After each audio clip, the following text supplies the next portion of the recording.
Every win in this league is very, very difficult, so we'll celebrate the win, of course. Thought LSU was terrific. Thought we played really hard down the stretch. Thought we had times there in the first half, for whatever reason, after the first couple minutes where I thought we were really sharp, that we struggled to convert our offensive aggression and confidence level. Just really wavered for the next 30, 37, 38 for whatever reason, so we've got to figure that out. LSU did a good job, I thought, of being really heavy in the gaps on our drives, making us kick. We drew some fouls, of course, didn't do a very good job of converting at the foul line. Sometimes that will affect the way that you execute offensively. Didn't do a great job of interior passing. Didn't do a very good job on the offensive glass. Had a lot of misses, and just not a great effort there. The last 15 minutes of the game, again, or so, I thought defensively we were pretty sharp, pretty locked in, pretty connected, and found a way to get some stops. Justin Hill obviously finished with a huge individual play to put us over the hump. What's the thought there in terms of Justin said you wanted them to go quick after the score? Yeah. What's the thought there as opposed to calling a timeout to get settled? We've been good in that first 8. That first third of the clock, 8 to 10 seconds. I just talked about how for the majority of the game we weren't great, but we had a few possessions with pitch aheads, with rim runs, early duck-ins, with guards getting to the rim, and so we want to explore that first. If we got leveled, I told our guys that I would use our last one, and Justin made a huge play. Justin and Jabri said you were pretty animated in the locker room at halftime. Just how frustrating was that first half for you on the sidelines, and what were you kind of trying to do there to get the guys to wake up or get motivated? Just try something different. I mean, sometimes you let it out a little bit. You only have a few bullets every season.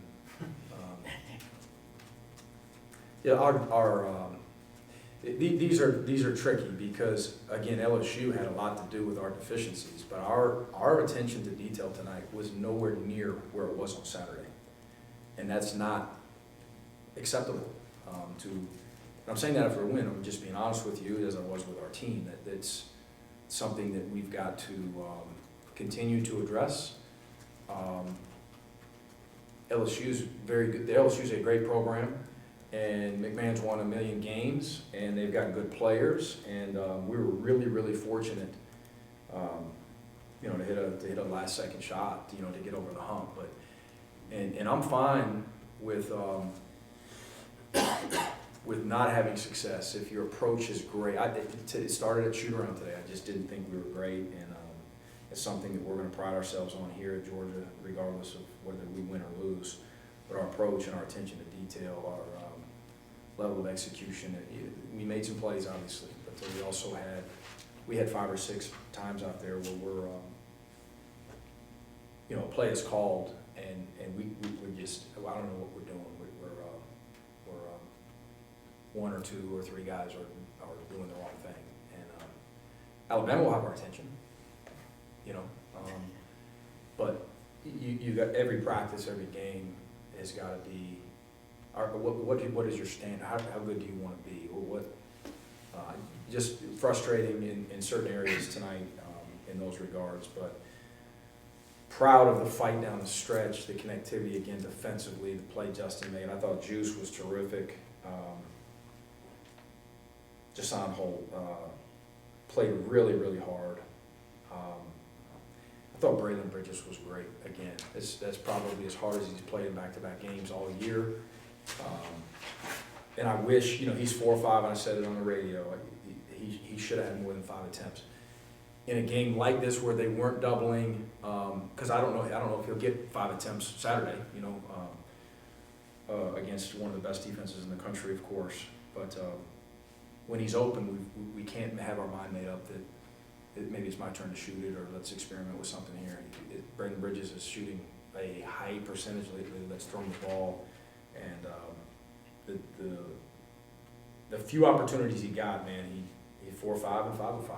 He should have touched it more. Terry looked like he had you comment on Terry's play tonight? It was uncharacteristic. Yep, very uncharacteristic. He really struggled in his defense. I can't name another one like this. You know, that's pretty consistent. This was not his night, right? And he'll tell you that. But he hasn't had a tough night in a long time. And he's arguably our best player, arguably our best defender. We play through him a lot, where he creates for himself and makes others around him better. And he struggled. And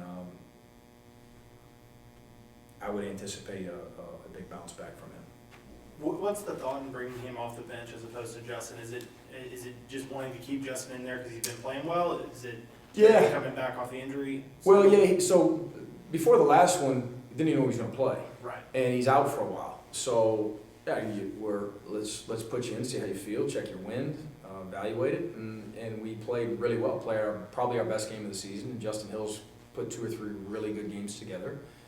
So who do you take out of the lineup? You know, and you want to build a culture here where your best player, whether he's the third guy coming in the game or whether he's starting 60 games in a row, is going to lead either way and be the same guy either way, whether he gets 20 shots or he gets 7 shots.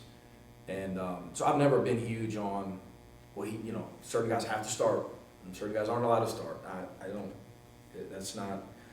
We're not good enough to worry about those things, you know. And I thought he did a pretty good job responding. Put him in a couple minutes in, because the question is always, let's start this guy. Well, he can take out a lineup, you know. And how's that going to affect how we play and our energy level and our defense early and our camaraderie and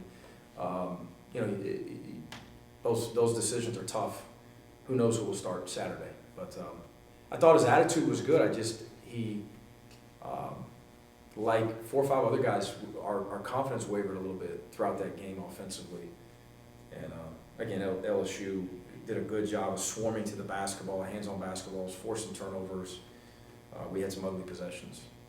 Like you mentioned Alabama, how special is that group compared to other teams you've seen since you've been in the league? You know what? I haven't seen them play a lot. I did watch their game versus LSU. I've seen a couple, where you go and watch all their defensive or offensive or both possessions versus teams, in the past couple of weeks we're preparing for.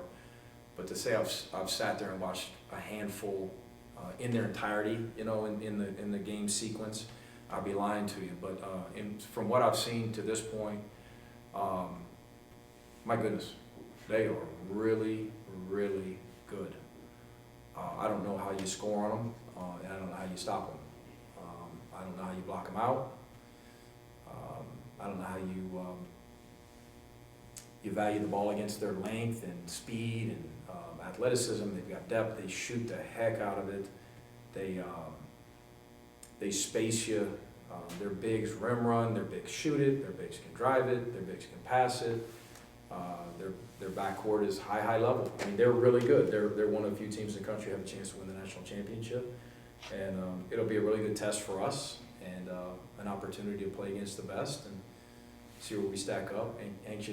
We've got to be off tomorrow. I'm anxious for Thursday to start preparing. And our guys will be locked in. And obviously, you hope we play well enough to be competitive. That's first things first. You hope we're in the game at the first or second media.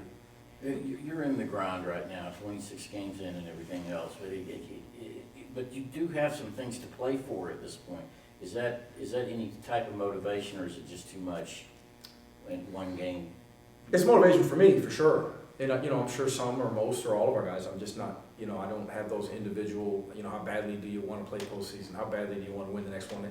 We're just an in the moment type program, and one day at a time. Trying to grow. Hope that we made a huge jump tonight. Did some things, but some things we got to continue to get better at, of course. But we had our second big picture conversation maybe a week ago. It all runs together. It's such a long season about, hey, we got a chance to get to 16 maybe. Then you get a chance to maybe get to 17 where you guaranteed a winning record. And you got a chance maybe you win another 1 or 2, maybe play some postseason. It could get really interesting if you reel off a few in a row. You'd be in the bubble conversation. You just never know. So I'd hate to not have the conversation. That said, we're not good enough today, you know, to be an NCAA tournament team, but we have some opportunities in front of us, of course, and then you've got the SEC tournament. Where do you think of that? All right, thanks, Coach. That's it, huh? Yep. Happy Valentine's Day, guys and gals.